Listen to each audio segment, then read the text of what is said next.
जय किसान, जय मजदूर, जय जवान साथियों। आज हमारे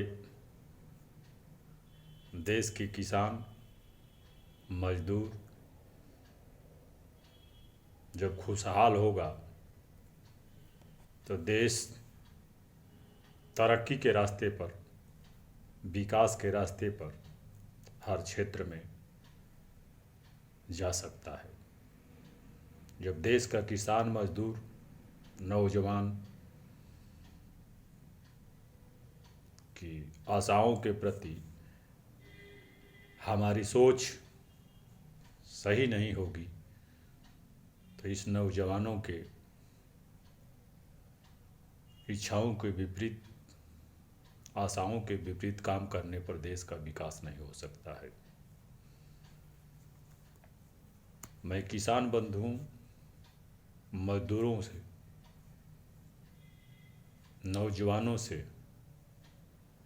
ये आह्वान करता हूँ कि उठ मंदिर के दरवाजे से, उठ मंदिर के दरवाजे से, जोर लगा खेतों में अपने।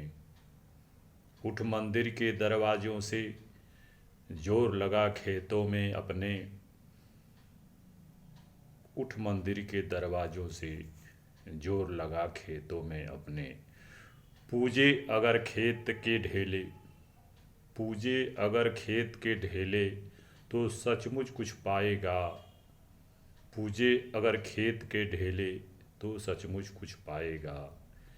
इन ढेलों को तोड़, इन ढेलों को तोड़, इन ढेलों को तोड़, भाग इनसे ही जागेगी तेरी। मजदूर किसान, मजदूर किसान जिस खेत संभालो, मजदूर किसान मिल खेत संभारो, पुनः देश स्वावलंबी होगा, सपना भारत माँ का पूरा होगा। मजदूर किसान मिल खेत संभारो, मजदूर किसान मिल खेत संभालो, पुनः देश स्वावलंबी होगा, भारत, सपना भारत माँ का पूरा होगा, सपना भारत माँ का पूरा हो। साथियों, हमारे देश के किसान मजदूर, सिपाही जो कि सीमा पर देश की रक्षा कर रहे हैं, मजदूर जो फैक्ट्रियों में काम कर रहे हैं, किसान जो खेतों में गर्मी, जाड़ा, बरसात में अपने शरीर को तपा कर भी हमारे 135 करोड़ जनता के लिए अन्न पैदा करती है। आज दिल्ली के चारों ओर हर बॉर्डर पर उनका साल भर से जमावड़ा हो रहा है। रास्ते पर भोजन पानी कर रहे हैं। सभी लोग चाहते हैं कि मैं घर द्वार में अपने परिवार के साथ रहूं। कोई भी बाहर बिना अपने हित का नहीं निकलता है। हमारे मजदूर भाई आंदोलन के दौरान लगभग साल भर में, जो प्रिंट मीडिया का आंकड़ा है, 750 के लगभग अपने प्राणों की आहुति दे चुके हैं अपने मांगों के समर्थन में। क्या हम इतना संवेदनशील के बजाय संवेदनहीन हो गए? यह अपने देश की अन्नदाता का ध्यान नहीं दे रहे हैं, जिनके बल पर पूरे हिंदुस्तान की जनता का पेट पलता है। उनके प्रति मेरी संवेदनशीलता खत्म हो चुकी है। इनकी जो जायज़ मांगे हैं, जो 3 मांगे हैं, तीनों काला कानून वापस ले सरकार, मंडियों का व्यवस्था सही रहे, एमएसटी कानून बने। अगर इनकी मांग है, इनसे इनका भला है, तो हमें संवेदनशील इनके विचारों पर रहकर कार्य करना होगा। अगर किसान हमारे देश का खुशहाल नहीं होगा तो 80% जनता गांव में बसती है, जो गांधी जी ने कहा था, और गांव का विकास ही देश का विकास हो सकता है। आज 100 साल के अंतर्गत पूरे देश ने, दुनिया ने देखा है कि इतना बड़ा किसान आंदोलन विश्व में कहीं नहीं हुआ था, जो कि लगातार साल भर आंदोलन चलता रहे, वो भी लाखों लाखों की संख्या में किसानों का जमावड़ा होता रहे। कुछ लोग एसी में बैठकर, कार्यालयों में बैठकर किताबी ज्ञान से इनके लिए योजनाएं बनाते हैं।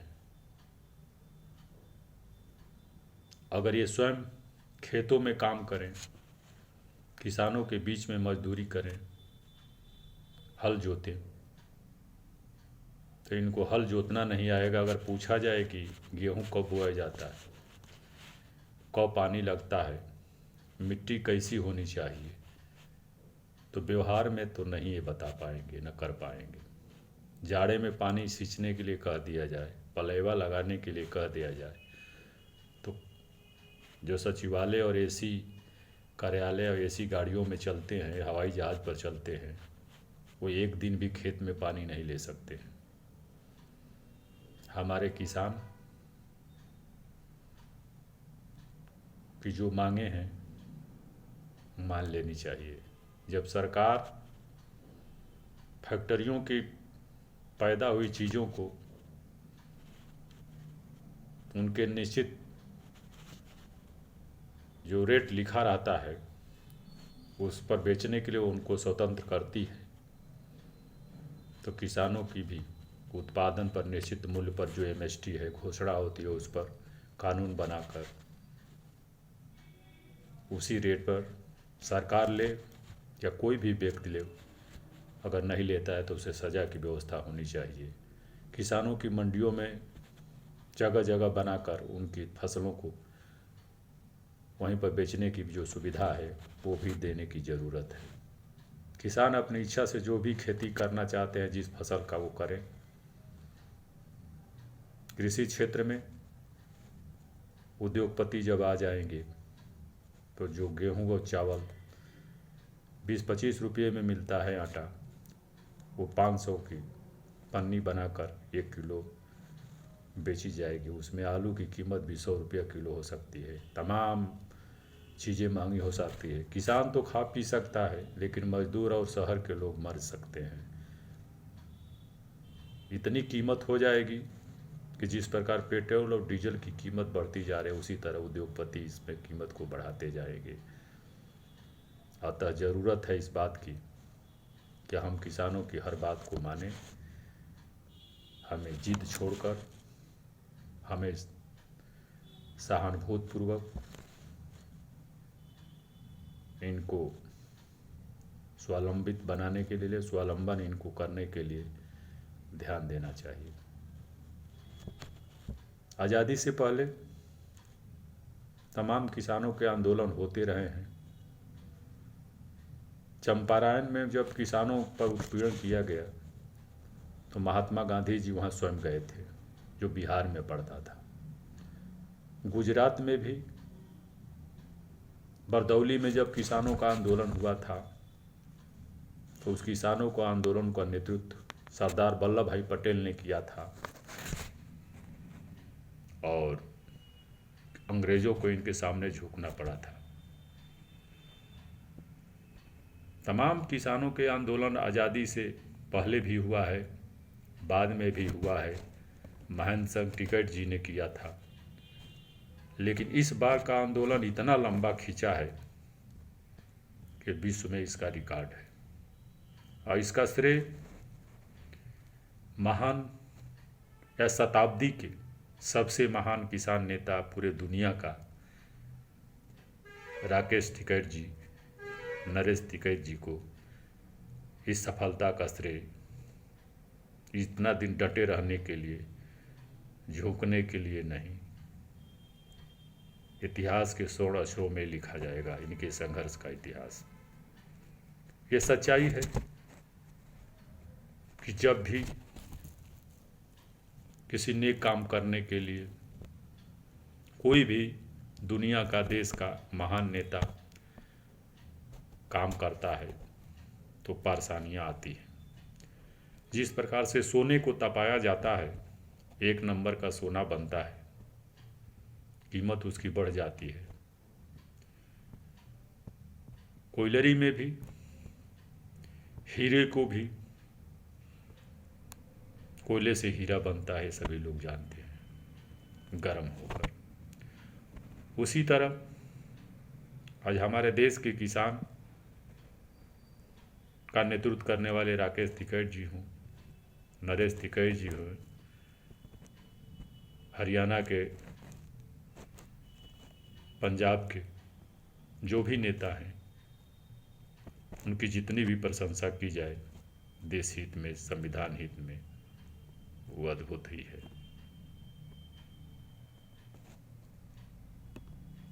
इन लोगों का जीवन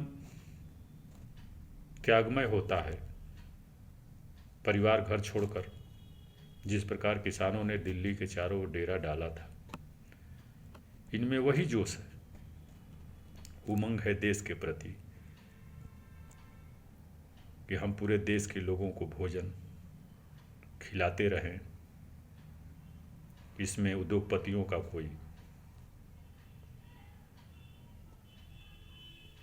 किसी प्रकार का हस्तक्षेप न रहे, नहीं तो हमारे देश की जनता अन्न के बिना मर जाएगी। ये काम सराहनीय है इनका, और जितनी भी प्रशंसा की जाए बहुत ही कम है। अच्छे काम करने के लिए भगत सिंह को भी फांसी की सजा झेलना पड़ा था। साइमन कमीशन का विरोध करने के लिए, आज़ादी के लिए लाला लाजपत राय को भी लाठी सहना पड़ा और मृत्यु भी हो गई। भगत सिंह, राजगुरु सुखदेव भी तो देश हित में अपने प्राणों की बाजी लगा दी। चंद्रशेखर जी कंपनी बाग में अंग्रेजों से लोहा लेते हुए अंतिम गोली अपनी कनपटी में मारकर देश के लिए कुर्बान हो गए। महात्मा गांधी जी संघर्ष करते रहे, लेकिन अंग्रेजों ने उनकी भी बात को जब 1942 में अनदेखी किया तो उन्होंने एक संघर्ष, डू और डाई का नारा दिया था।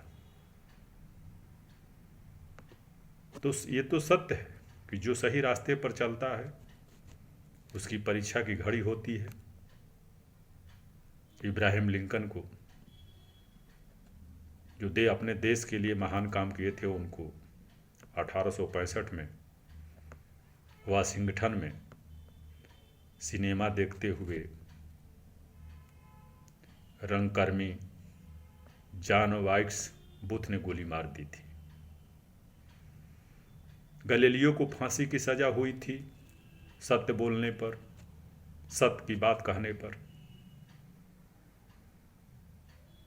सुकरात को जहर का प्याला दिया गया सत्य बोलने पर, सही बात बताने पर। नेल्सन मंडेला अपने देश की जनता की सेवा के लिए, रंगभेद को समाप्त करने के लिए, अंग्रेजों को देश से बाहर करने के लिए 27 वर्ष की उम्र के बाद जेलों में सड़ते रहे और पूरी बुढ़ौती तक सहे, लेकिन आज़ादी कराकर ही दक्षिण अफ्रीका को बाहर आए जेल से, और देश में आज पूजे जाते हैं और स्वर्ण अक्षरों में उनका इतिहास लिखा जाता है। गांधी जी भी सब कुछ कुर्बान कर दिए थे देश के लिए क्या नहीं किए, लेकिन उनको भी कुछ लोगों ने, नफरतीबाजों ने गोली मारने का 1948 में काम किया था। यांग सांग सूची जो बर्मा की महान नेत्री हैं, उनको भी जेलों में सड़ना पड़ रहा है, लेकिन विश्व देख रहा है और जेल के दौरान ही उन्हें नोबेल पुरस्कार मिला हुआ है। उसी प्रकार से हम ये मांग करते हैं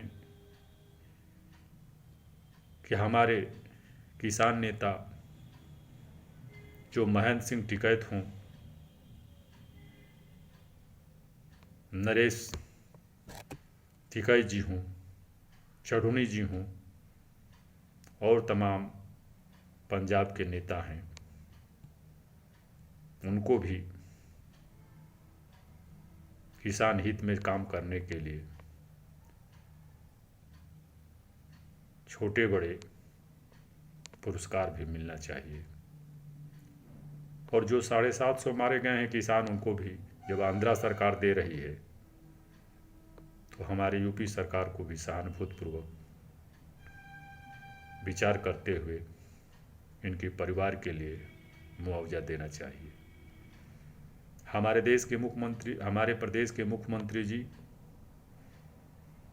महान संत हैं, वो उसी तरह के हैं कि वृक्ष कबहू नहीं फल भखे, नदी न संचे नीर। वृक्ष कबहू नहीं फल भखे, नदी न संचे नीर। परमारथ के कारणे साधु धारा शरीर, साधु धारा शरीर। इसी तरह हमारे उत्तर प्रदेश के मुख्यमंत्री जी हैं, इनका जन्म आम जनता के भलाई के लिए हुआ है, उनके हित के लिए हुआ है। उनको इन किसानों के परिवारों के प्रति जो शहीद हुए हैं आंदोलन के दौरान, उनको मुआवजा देने के बारे में विचार करना चाहिए तथा महान किसान नेताओं के लिए भारत रत्न हमारे तो समझ से महेंद्र सिंह टिकैत को देना चाहिए। सकारात्मक भाव से सोच होनी चाहिए। नकारात्मक भाव अगर कोई सोचता है तो हिटलर हो जाता है, वही मुसोलिनी की पदवी पाता है। और जब सकारात्मक सोच रखता है, संविधान और देश के प्रति प्रेम लगाव रखता है, तो वही महात्मा गांधी और नेल्सन मंडेला, यांग सांग सूची, जर्मनी के कपूर जिन्होंने देश का एकीकरण जर्मनी का किया था, इटली का किया था, ऐसे महान की श्रेणी में आता है। पुनः मैं किसान आंदोलन जो चला है उसमें जो जीत हुई है वो किसानों की जीत हो या न हो, देश जीता है। देश की 135 करोड़ जनता जीती है, नहीं तो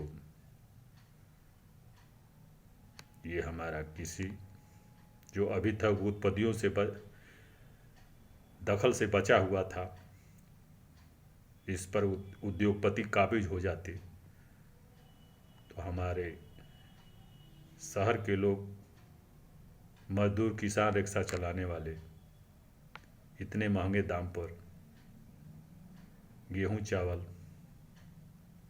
दाल, आटा खरीद नहीं पाते और पैकेट में बंद करके डीजल की तरह, पेट्रोल की तरह, दसलाई की तरह और जो फैक्ट्रियों में साबुन, तमाम उद्योग धंधे से जो उत्पन्न होता है उसकी तरह से बेचने का काम करते, जो कि बहुत दयनीय स्थिति किसान मजदूरों की और आम लोगों की हो जाती। पुनः मैं ये मांग करता हूँ कि महेंद्र सिंह टिकैत उनकी कुर्बानी को देखकर, जिस प्रकार से बरदौली में पटेल जी ने आंदोलन किया और अंग्रेज़ों से किसानों को सफलता दिलवाए, तो वहाँ पर उनको सरदार की पदवी दी गई थी। उसी तरह महेंद्र सिंह सिंगेर ने किसान हित में जो आंदोलन किया है, उसके लिए भारत रत्न श्री महेंद्र सिंह टिकैत को मिलना चाहिए। दूसरी बात यह है कि संघर्ष से ही देश आज़ाद हुआ है, संघर्ष से ही नेता पैदा होते हैं। वो मजदूर क्षेत्र के नेता हों, कृषि क्षेत्र के नेता हों या राजनीतिक क्षेत्र के नेता हों, बिना संघर्ष का, बिना त्याग तपस्या का कुछ भी नहीं होता है। इसलिए मैं पुनः अपने देश के किसान मजदूरों को बधाई देना चाहता हूँ और कहना चाहता हूँ कि साहिल को लहरों की दरकार नहीं होती, साहिल को लहरों की दरकार नहीं होती, हौसला बुलंद है तो कोई दीवार नहीं होती। साहिल को लहरों की दरकार नहीं होती, हौसला बुलंद हो तो कोई दीवार नहीं होती। जलते हुए दीपक ने आधियों से कहा, जलते हुए दीपक ने आधियों से कहा, उजाला देने वालों की कभी रात नहीं होती, उजाला देने वालों की कभी हार नहीं होती। इसलिए टिकैत साहब, आपने देश को जगाया है, किसानों को जगाया है, मजदूरों को जगाया है और उनको बिना भोजन को मरने से बचाया है। आपका इतिहास स्वर्ण अक्षरों में रहेगा और देश जब तक रहेगा, भारत जब तक रहेगा, सूर्य चंद्रमा जब तक रहेगा, इस आंदोलन को पूरे देश की जनता याद करती रहेगी। ऐ खामोश मिजाजी, ऐ खामोश मिजाजी, दुनिया तुझे जीने नहीं देगी। ऐ खामोश मिजाजी, दुनिया तुझे जीने नहीं देगी। अगर जीना है तो अपने अधिकार के लिए कोहराम मचा दो, अपने अधिकार के लिए कोहराम मचा दो। ऐ खामोश मिजाजी, दुनिया तुझे जीने नहीं देगी। अगर जीना है तो अपने अधिकार के लिए कोहराम मचा दो, अपने अधिकार के लिए कोहराम मचा दो। साथियों, किसान मजदूर नौजवान साथियों, हमें जो आज़ादी मिली है बहुत कुर्बानी से मिली हुई है। इस आज़ादी को बचा कर रखना है और ये आज़ादी तभी बच सकती है जब हम देश के प्रति प्रेम मोहब्बत करें, अन्याय के खिलाफ आंदोलन करें और भारतीय संविधान के प्रति हमारी आस्था बनी रहेगी, लोकतंत्र तब तक कायम रहेगा। जिस दिन संविधान के प्रति, देश के प्रति हमारा प्रेम मोहब्बत कम होता जाएगा, तो जिस प्रकार हजारों हजारों बरस पहले से देश टुकड़ों टुकड़ों में बटा रहा, उसी तरह स्थिति पैदा हो जाएगी। आज हमें देश की एकता और अखंडता को बचाने के लिए नौजवानों को, किसानों को, मजदूरों को तथा सीमा पर रक्षा करने वालों पर गर्व है। देश की रक्षा करने वाले जो सीमाओं पर हमारे सैनिक हैं, उन पर गर्व है। उनके भी भलाई के लिए सरकार, हर लोगों को सहयोग करने की ज़रूरत है। और देखने में आता है कि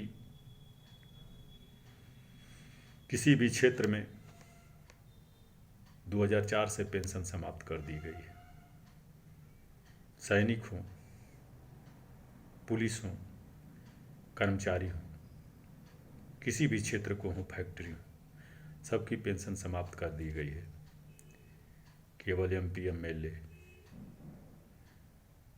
MLC लोगों की पेंशन बनी हुई है।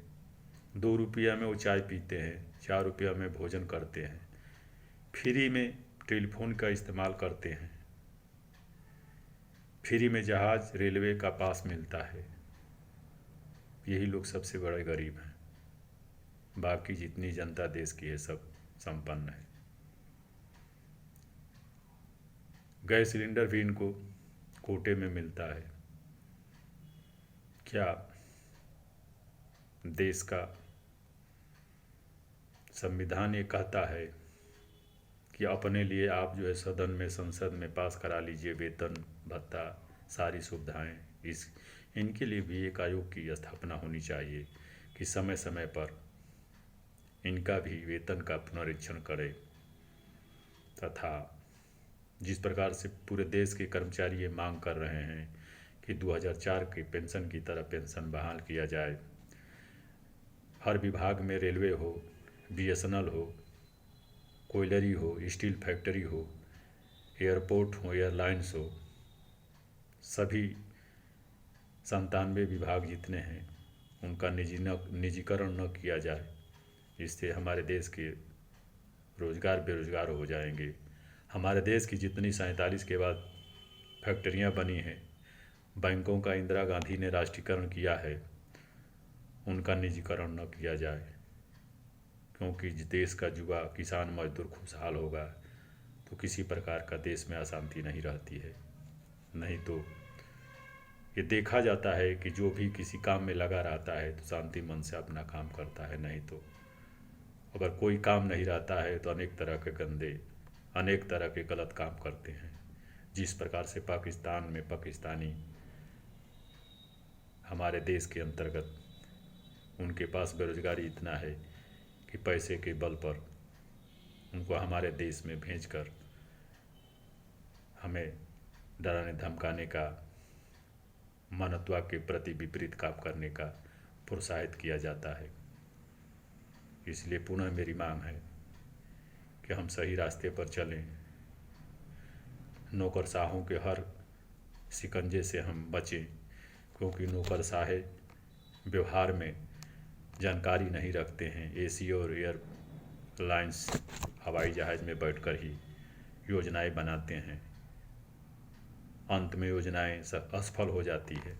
हर विभाग की यही स्थिति है कि चलाते तो यही नौकरशाह हैं, लेकिन क्यों फैक्ट्रियां घाटे में चलती हैं, रेलवे क्यों घाटे में चल रहा है, बीएसएनएल तमाम जो कहे जाते हैं घाटे में चल रहा है, तो इनकी जिम्मेदारी इन्हीं पर तो होती है। इसलिए इनके हर बातों पर न विश्वास करके हर क्षेत्र में उसी का विशेषज्ञ नियुक्त होना चाहिए जो कि सही सुझाव दे। अर्थशास्त्र के क्षेत्र में अर्थशास्त्री ही बता सकता है, रक्षा के क्षेत्र में रक्षा शास्त्री ही बता सकता है, टेक्नोलॉजी के क्षेत्र में इंजीनियर ही बता सकता है, डॉक्टरी के क्षेत्र में डॉक्टर ही सही राय दे सकता है, न कि आईएएस से आए हुए नौकरशाह, आईपीएस से आए हुए नौकरशाह ही राय सही हो सकती है। इस पर विचार विमर्श करने की ज़रूरत है। और हमारे देश के प्रधानमंत्री जी, मुख्यमंत्री जो सहृदय वाले हैं, करुणामय वाले हैं, देश का नेतृत्व कर रहे हैं, उन पर देश के लोगों का पूरा भरोसा है। ब्यूरोक्रेसी पर अंकुश लगाएं, जिससे देश चंद्रमा पर नहीं हर ग्रहों पर जाने का काम कर सके। पुनः मैं एक बात को दोहराता हूँ कि आंदोलन जो किसानों का 1 साल चला है, जिसका नेतृत्व विशेष रूप से राकेश टिकैत जी किए हैं, मेरी मांग है कि भारत सरकार इनको भारत रत्न देने का काम करे। जय हिंद, जय भारत, जय संविधान।